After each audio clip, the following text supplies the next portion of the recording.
애굽 땅에서 출발해서 광야를 거쳐 가나안 땅까지 이르는 이스라엘 백성들의 40년의 여정을 우리는 우리의 구원의 서정, 즉 구원의 과정으로 설명을 합니다.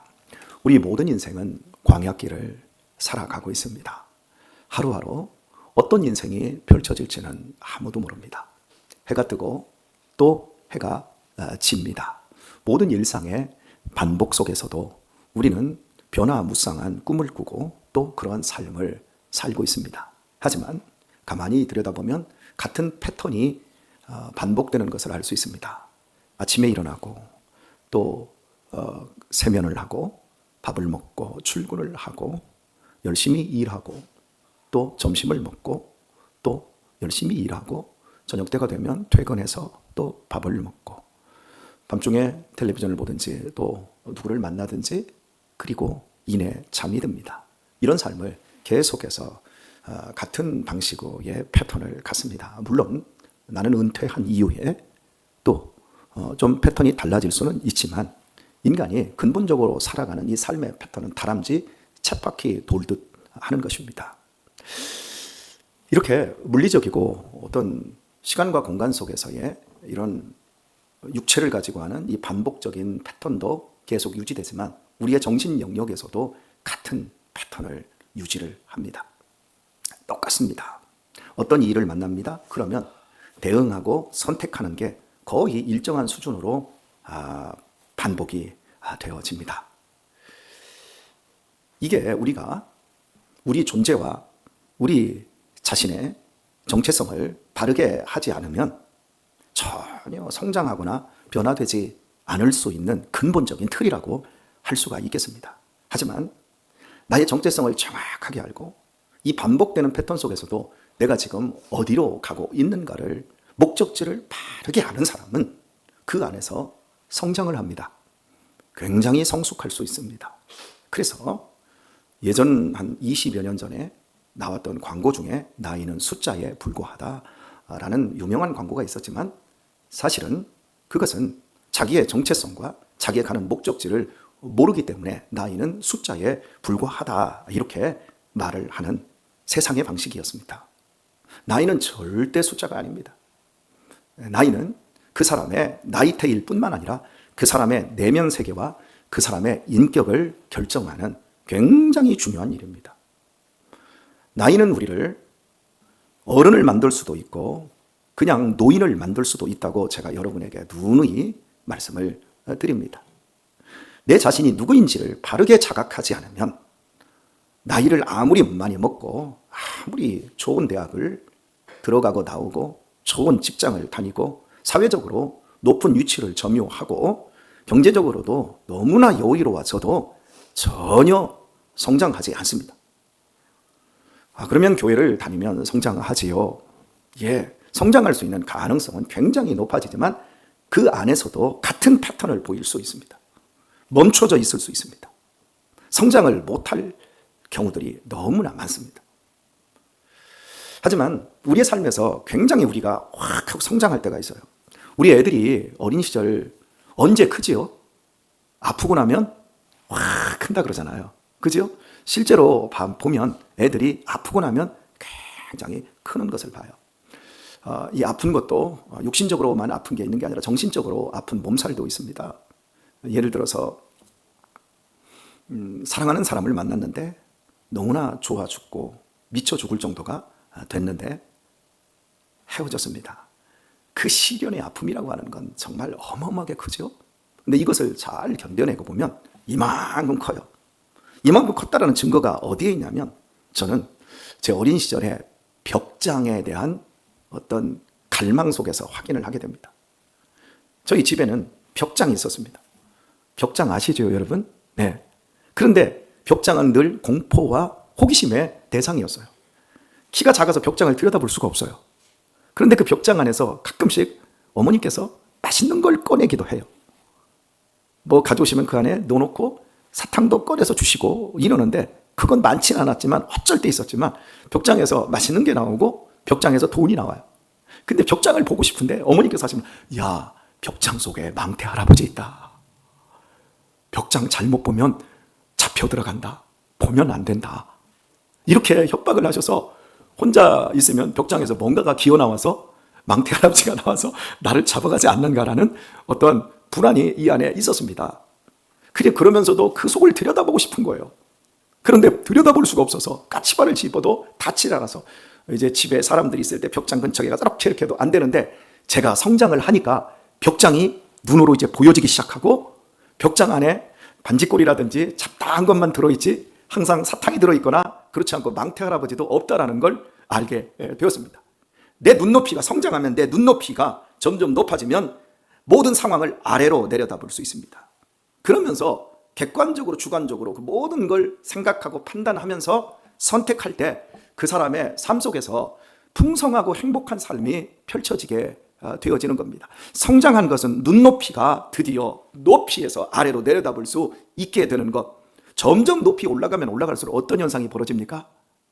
비행기를 타고 고도 8,000m까지 올라가면 구름이 밑에 있고 위에가 구름이 있는데 나중에 구름도 안 보이면 밑에도 하늘이 있고 위에도 하늘이 있어요. 이게 하늘인가 아래가 하늘인가를 알아볼 수 없을 정도가 펼쳐집니다. 그러다가 가끔씩 그 8,000m 상공에서 아래가 보일 때가 있어요.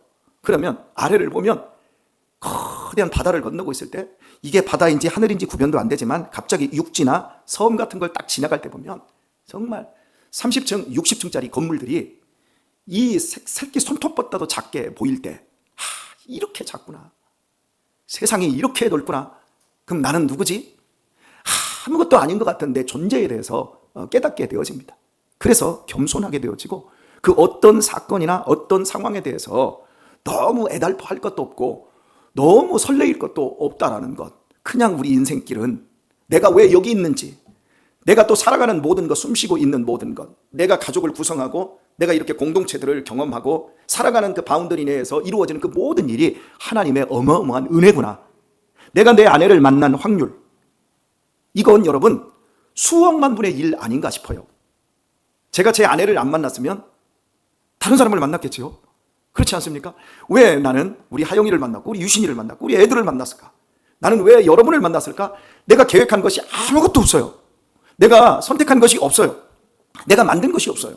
이런 사실들을 깨달으면서 겸손하게 하나님께 내 자신을 완전히 맡길 때 그때 거기에서 나오는 여유로움, 행복, 삶을 아무리 분투하면서 세상 사람들이 요구하는 것처럼 이 정도는 살아야 된다. 이 정도 사회적 기반은 내가 닦아 놓아야 된다. 이 정도는 내 노년을 위해서 대응을 해 놔야 된다. 아무리 많은 것들을 갖춰도 내면 속의 그 공허함과 내일에 대한 불안과 자식들이 커갈수록 속된 표현으로 자식들의 머리가 영그러 갈수록 부모의 위치는 점점 작아지고 내가 나이가 먹어갈수록 큰 자식들하고 이야기를 하다 보면 얘가 나 노인네 취급하네, 얘가 나 무시하네, 이러한 아픔, 이런 것들이 점점 커지면서 대체 사는 게 뭐지? 사랑하는 교회 여러분, 제가 오늘 본문은 한마디도 하지 않고 설교 서두에서 왜 목사님이 저런 말씀을 하실까? 인생에 있어서 오늘 본문이 우리가 이 세상을 어떻게 광야라는 과정 속에서 어떻게 성장하며 어떻게 살고 어디로 가야 할까를 말씀하고 있는 내용을 오늘 본문에서 우리가 확인하려고 하기 때문에 그렇습니다. 제가 여러분에게 한번 질문을 하겠습니다. 우리는 지금 민수기 13장에서 14장에 나타난 정탐꾼들의 보고로 인해서 이스라엘 백성들이 원망하면서 우리는 가나안 땅에 못 들어가겠습니다. 안 가겠습니다. 이렇게 할 때 하나님께서 그래, 회정해라, 백해라, 그리고 홍해길로 해서 광야로 들어가라. 너희 20세 이상의 세대들은 모두 광야에서 죽을 것이고 너희의 고백대로 우리 아이들은 사로잡히고 우리는 모두 망할 것이라고 했던 너희의 자식들만 가나안 땅에 들어가게 될 것이다. 이러한 이스라엘 백성들의 실패의 사건과 하나님의 처방에 대한 내용을 40년이 지난 후에 가나안 땅을 다시 앞전에 두고 모세가 이스라엘 백성들에게 그때의 그 사건을 다시 한번 재해석해 주고 있는 신명기 1장 본문을 우리가 함께 한 2주 동안 함께 살펴본 겁니다. 그런데 제가 여기서 한번 이제 질문을 한번 드려볼게요. 광야로 다시 들어가는 것, 그것은 후퇴이잖아요. 근데 이 후퇴가 어제 제가 설명했던 대로 이게 복입니까? 저주였습니까? 후퇴니까 저주 같아요. 하지만 제가 도동민 집사님, 최종국 집사님의 고단한 직장 생활을 표현하면서 40년의 휴가로 제가 설명을 해드렸어요. 그지요? 공기 좋고 일할 필요도 없고 40년 동안 캠핑을 한 겁니다. 그러니 그 고단한 인생길에서 내 가족들 먹여 살리기 위해서 싸워야 되고 분투해야 되는 그 삶보다야 광야에서 예배하고 가족 중심으로 행복하게 40년을 지낸다라고 하는 건 여러분 그들의 인생 속에서 또 다른 부분으로 행복한 시간들이었다라고 제가 말씀을 드렸지요. 저는 그 시간들을 동경한다고 여러분에게도 고백까지 드렸습니다. 자, 그렇다면 40년의 삶 속에서 죽은 사람들에 대한 이야기를 한번 해보도록 하십시다. 제가 설교에서 유튜브 설교를 듣다 보니까 목사님들이 설교하면서 이렇게 말하다고요. 광야에서 다 죽은 세대들은 천국을 갔을까요? 못 갔을까요? 광야에서 죽었으니까. 그 질문을 던지고 나서 설교를 하시는데 깜짝 놀랄 정도로 이상한 설교를 하시는 분이 계시더라고요. 그래서 오늘 이 부분을 한번 짚고 한번 넘어갔으면 합니다. 전용권 집사님, 광야에서 40년 동안 20세 이상의 사람들 모두가 죽었습니다. 그들은 천국에 갔습니까? 못 갔습니까? 네, 자, 이렇게 침을 위로 뒤로 삼키면서 대답을 못 하셨습니다. 젊은이, 가장 젊은 우리 동민 집사님에게 한번 물어봅시다. 동민 집사님, 이들이 천국에 가나안 땅에 못 들어갔어요. 불신의 세대였습니다. 니네는 다 죽을 것이다. 이 악한 세대들. 그러면서 광야로 40년 동안 집어넣어버렸습니다. 그리고 그들은 실제 못 들어갔습니다. 여호수아와 갈렙 두 사람만 들어갔습니다. 그러면 그때 죽은 사람들, 그들은 천국에 간 겁니까? 지옥에 떨어진 겁니까? 됐습니다.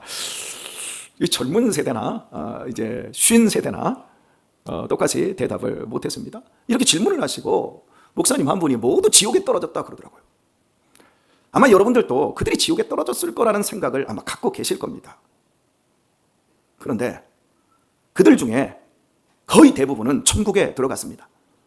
천국에 못 들어간 사람은 다단과 아비람처럼 고라 자손들처럼 정면으로 지도자를, 모세를 너만 대장이냐? 너만 계시보냐? 너만 지도자냐? 우리도 지도자다 하면서 모세를 죽이려고 했던 그 사람들에게 하나님께서는 너희가 각기 그 장막 앞에 다음날 서라. 그 섰을 때 하나님께서 땅을 갈라버립니다. 그리고 불이 그들을 삼켜버립니다. 그래서 떼죽음을 당합니다. 그건 명백한 심판입니다. 그 사람들은 지옥 갔습니다. 40명의 사람들이 왜 광야로 들어갑니까? 그들을 천국에 들어갈 만한 사람으로 훈련시키고자 광야로 데리고 간 거예요. 사람이 성장을 하려면 애가 아파야 합니다. 인생의 시련이라는 아픔을 겪어야 됩니다. 가난의 고통을 통과해봐야 합니다. 그래야 사람이 성장합니다. 거기에 맞는 사람이 될 수 있습니다. 지금 여러분들이 다니는 직장에서 참 못내 마음에 안 드는 사람들이 있을지 모릅니다. 특별히 이사급들, 하는 일도 없으면서 한 달에 2천만 원씩, 1,500만 원씩 월급만 따박따박 가져가는, 일 파악도 못하고 일머리도 없고 그냥 자리만 지키는 낙하산, 그런 사람들이 분명히 있을 겁니다. 그런 사람들 보면 화가 날 겁니다. 지금 우리나라에 굉장히 좋은 자리에 대통령께서 이렇게 지시해서 이렇게 갈아치울 수 있는 자리가 수천 개가 넘습니다. 그러니까 정권이 한번 바뀔 때마다 난리가 한번 나는 겁니다. 그런 자리에 있는 사람들이 실력이 되면 괜찮은데, 예를 들어서 어떤 농림부 쪽에 뭐 농업 경제 지식 기반 무슨 처가 있다고 해봅시다. 그런데 군대에서 아니면 경찰에서 높은 직에 있던 사람을 갑자기 거기다 갖다 집어넣습니다. 뭐를 합니까? 그렇게 되어지면 그냥 국회의원에게 그 자리만 지키고 아무런 발전도 없고 국가에 이바지도 못한 상태에서 자기 배만 채우다가 떠나는 겁니다. 이런 구조가 계속 되어지는 거예요. 그리고 그 밑에 있는 사람들은 올라가야 되는데 밑에서부터 올라가서 그 자리까지 올라가게 되면 얼마나 좋겠습니까? 근데 이런 것들이 안 이루어지면 문제가 되죠. 여하튼 간에 저는 이런 권력적이고 구조적인 그런 걸 지금 얘기하려는 것이 아니라, 사람이 인생을 살아가면서 많은 다양한 그 경험들을 통해서 아픈 경험들, 모자란 경험들, 고통이라고 하는, 광야라고 하는 이런 것을 통과할 때 드디어 일상의 패턴들을 깨트리면서 자기 자신을 성장시킬 수가 있단 말이죠. 하나님께서 이스라엘 백성들을 왜 광야로 돌려보내십니까? 그 광야에서 죽이는 것을 목적하는 것이 아니라 나중에 그럽니다. 내가 너희를 광야에서 업고 안았다. 그리고 그 광야에서 그들을 연단하고 훈련했다. 그들을 천국에 데려가기 위해서 그들이 지금 앞에 있는 좋은 땅, 젖과 꿀이 흐르는 그 가나안 땅을 못 들어간다. 그러니까 그들이 거기에 들어갈 만큼 자녀들을 훈련시키기 위해서 광야로 들어간 거고, 그 부모 세대들은 다 지옥에 쏟아 버리기 위해서 하나님께서 20세 이상은 다 죽이겠다고 한 것이 아니라 광야 40년은 그 부모 세대들에게, 그 불신 악한 세대들에게 그 악을 빼버리고 그들을 새롭게 하고 변화시켜서 천국으로 이끌려고 하셨던 하나님의 사랑의 처방이었다라고 하는 겁니다. 여러분, 제가 아라비안 나이트의 그 천일 야화에 보게 되어지면 이 세레자드가 하는 이러한 이야기가 있는데 굉장히 이게 중요하고 저한테는 그렇구나라고 할 만큼 이게 박수를 칠 만큼 감탄했던 내용인데요. 지혜에는 두 가지가 있다고 그래요. 하나는 선원과 같은 지혜가 있고 하나는 농사꾼과 같은 지혜가 있다, 이렇게 말을 합니다. 자, 지혜가 같지 않다라는 거예요. 선원과 같은 지혜는 배를 타고 이 나라 저 나라를 다니면서 장사를 하는 겁니다. 이렇게 40년 50년 장사를 하다가 노인이 된 사람이 있고, 또 한 사람은 한 지역에서 40년 50년 동안 바람, 비, 기후, 기온, 여러 가지 그런 그 지방의 독특한 그 모든 것들을 경험하면서 농사를 40년 50년 지은 사람이 있는 거예요. 자, 보세요.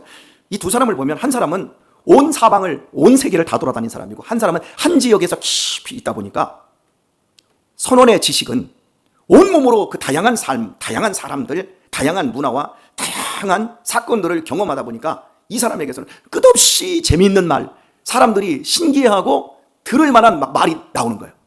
그런데 이 농사꾼은 돌아다닌 데가 없잖아요. 하지만 이 농사꾼은 한 지역에서 대를 이어서 부모로부터, 그 부모 세대로부터 계속해서 그 동네에 이어져 나오는 이야기들, 내려오는 이야기들, 그 동네에서 있었던 사건들 속에서 계속 반복되고 그러면서 자연을 이기면서 농사를 지어낸 또 다른 깊이 있는 또 이야기가 있는 거예요. 여러분은 어떤 지혜가 여러분에게 필요하다고 할 수 있을까요? 여러분, 사람에게는 다양한 지혜가 필요한데 여하튼 간에 이 두 사람의 지혜가 공통점이 뭐냐면 온 삶으로 그 시대를 겪어내고 관통해낸 이것이 그들에게 선원과 같은 지혜와 농사꾼과 같은 지혜로 자리 잡았다라고 하는 겁니다. 그런데 오늘날 우리 시대에, 우리 지금 다음 세대 젊은 세대들에게 지혜는 선원과 같은 지혜도 아니고 농사꾼과 같은 지혜도 아니라 네이버에서 검색하고 AI에게 물어보는 지식입니다. 그러면 내가 경험을 못한 거예요. 학교에서 시험 보는 것도 다, 어제도 유신이가 공부를 하다가 시험 문제를 풀다가 이게 이해가 안 되니까 엄마한테 가져와서 엄마 이게 개척이라는 이 단어가 왜 여기에서 이렇게 분류가 되지요? 이게 뭐지요? 근데 개척을 아무리 설명해도 제가 옆에서 그냥 한 말 안 했지만 한마디 하고 싶었던 건 개척은 아버지가 한 게 개척이라고 그래. 개척교회. 제가 이렇게 한마디를 딱 날리려다가 에이, 또 아내가 또 잘하는데 하고 제가 안 해버렸습니다. 여러분, 온 삶으로 경험할 때 진짜 백이 지혜를 갖게 되어지고 이렇게 사람이 성장할 수 있는 겁니다. 요즘 우리 아이들 세대가 고생이라는 걸 안 해보고 아픔이라는 걸 겪어보지를 못해요. 그냥 경쟁 속에서 그 경쟁을 이겨야 된다라고 하는 압박감만 가져지고 그 경쟁을 이길 수 있도록 부모가 그 모든 것을 다 감싸주고 니네는 공부만 해. 문제 한 문제라도 네가 더 잘 푸는 것으로만 가야 돼. 하다 보니까 선원의 지혜를 경험할 새도 없고 농사꾼의 깊은 지혜를 경험할 새도 없으니까 안 자라는 거예요. 굉장히 힘들어지는 거죠. 음식을 애들이 흡입하듯이 먹습니다. 그런데 책을 읽을 때는 애들이 흡입을 못해요. 읽어놓고 뭐라고 했어 지금? 몰라요. 자기가 말을 하면서 읽어놓고 뭔지를 몰라요. 그래서 제가 우리 애들한테 야, 음식을 흡입하듯이 지식을 흡입하는 거야. 책을 눈으로 보면 내 속으로 들어가는 게 아니라 이걸 내 속으로 받아들이기 위해서 내 마음을 열어야 되고 두뇌에서 치열하게 활동이 되어야 돼. 그런데 니네들이 영화를 보고 드라마를 보고 게임을 보잖아. 그건 너네들이 흡입할 필요가 없이 그건 니네들 머릿속으로 차고 들어와. 그냥 사진처럼 박혀버려. 니네가 어린 시절부터 그렇게 하다 보니까 읽기는 읽어도 내 것으로 만들지 못하고 흡입이 안 되는 거야. 여러분, 텔레비전 많이 보지 마세요. 영화 많이 보지 마세요. 그냥 보여주는 대로 이렇게 여러분 속을 들어와서 여러분의 생각을 모두 갉아먹고 맙니다. 너희들 못 들어간다? 아니요. 그들은 이 땅에 가나안 땅은 못 들어갔어도 영원한 천국은 들어갔습니다. 제가 이걸 왜 여러분에게 강조를 하냐면 여러분이 이 교회에 오셔서 묻습니다. 여러분은 천국에 갈 것 같습니까? 못 갈 것 같습니까? 동민이한테 물어보자. 동민이는 천국 갈 것 같아? 못 갈 것 같아? 갈 것 같아? 바람이야? 확신이야? 바람이야, 확신이야? 자, 우리 전윤권 집사님 갈 날이 얼마 안 남았는데 저기보다 한 30년은 앞서니까요. 네, 전윤권 집사님 천국 갈 것 같습니까? 못 갈 것 같습니까? 당연히 갑니까? 예, 그게 바람입니까? 확신입니까? 확신입니까? 예, 왜요? 하나님 아들이니까. 예, 하나님 아들이니까. 그렇습니다. 자, 우리는 예수님을 구주로 믿을 때 이미 하나님의 자녀로 천국에 들어갈 자격을 모두 획득한 채 믿음 생활을 하는 겁니다. 중간에 광야로 가도, 중간에 인생의 고통과 아픔들을 당해도 빽빽빽 해도 우리는 하나님의 자녀에서 이탈이 안 됩니다. 마치 내가 노력하고 내가 분투하고 내가 업적과 과정과 치적을 다 내 것으로 내가 다 100점짜리로 만들어내야 하나님께서 마지막에 합격 불합격 판정을 하는 게 아니라 우리를 예수 그리스도로 말미암아 이미 합격 판정을 해버렸어요. 이것을 안 받아들이면 우리 안에서 생기는 게 뭔 줄 아세요? 불안이 생겨요. 믿음에 대해서 의심이 더 커져요. 그리고 또 한 가지는 경쟁을 하려고 하는 겁니다. 헌금 내는 경쟁하고 새벽 예배하는 경쟁을 하고 봉사하는 경쟁을 하려고 합니다. 너보다 내가 더 착한 사람이 되려고 하는 경쟁을 하려고 합니다. 왜요? 불안하니까, 안 믿겨지니까. 내가 하나님의 자녀가 되려고 하면 남들보다 더 앞서야 되니까 세상하고 똑같이 돼버립니다. 그래서 갈수록 내 삶이 버거워집니다. 여유가 안 생깁니다. 하지만 나는 하나님의 자녀로 받아들여졌다는 사실을 알게 되어지면 내 인생길이 광야길로 가든지 사막길로 가든지 내 인생이 저 바닥에 처박히든지 뭐 내 인생에 결핍이 있든지 모자람이 있든지 그 상황 속에서도 여유가 있습니다. 그리고 그 여유는 그 사람을 반드시 변화를 시킵니다. 어떻게 변화를 시켜요? 성장을 시킵니다. 눈높이를 이렇게 벽장을 바라보던 데에서 아래로 내려다볼 수 있는 사람이 되어집니다. 사랑하는 교회 여러분, 앞으로 여러분이 누군가에게서 이 광야 세대는 모두 지옥에 떨어졌다라고 하면 오늘 제 이야기를 기억하시고 제 설교의 일부분을 그들에게 얘기해 주십시오. 하나님은 우리를 지옥에 쓸어담는 분이 아니십니다. 우리를 위해서 아들을 십자가에 내어 맡겨주신, 우리를 대신하여 십자가에서 죽이신 사랑의 아버지십니다. 그 하나님이 우리의 인생을 광야로 이끌어 간다 할지라도 여러분 들어가십시오. 그리고 그 광야를 휴가로 즐기십시오. 그 광야를 원망으로 끝내지 마세요. 그 광야에서 배반하고 고라자선과 다단과 아비람처럼 내가 크니 네가 크니 나도 계시받고 나도 봉사하고 있고 나도 충성하고 있고 그러니 다툼의 분란을 만드는 어리석은 사람 되지 마세요. 예수님께서 우리에게 오신 것은 양으로 생명을 얻되 더 풍성히 얻게 하려 하심이라. 더 풍성히 얻게 되기를 축복합니다. 더 사랑하고 더 행복하고 더 따뜻하고 더 너그러운 사람 되기를 바랍니다. 남들을 향해서 내가 배 아프더라도 내가 고통하더라도 내가 원망하고 아픔이 있다더라도 박수 쳐줄 수 있는 사람이 되시길 바랍니다. 그 사람이 하나님의 자녀입니다. 그 사람이 하나님의 백성입니다. 오늘 성탄절 전날입니다. 예수님이 이 땅에 오실 때 마중 나간 사람들이 몇 사람 있었습니다. 오늘 마중 나가십시오. 오늘 어떻게 마중 나가야 되겠습니까? 어린아이처럼. 벌써 용건이랑이 어제 여기 무대를 다 준비해놨네요. 오늘 이 자리에서 어린아이처럼 주님 오십시오. 이 자리에 오십시오. 제가 오늘 주님을 환영합니다. 대환영합니다. 여러분, 이런 멋진 한 날 오늘 우리 만들어 보도록 하십시다. 이 하루도 승리하기를 우리 주 예수님의 이름으로 축원드립니다.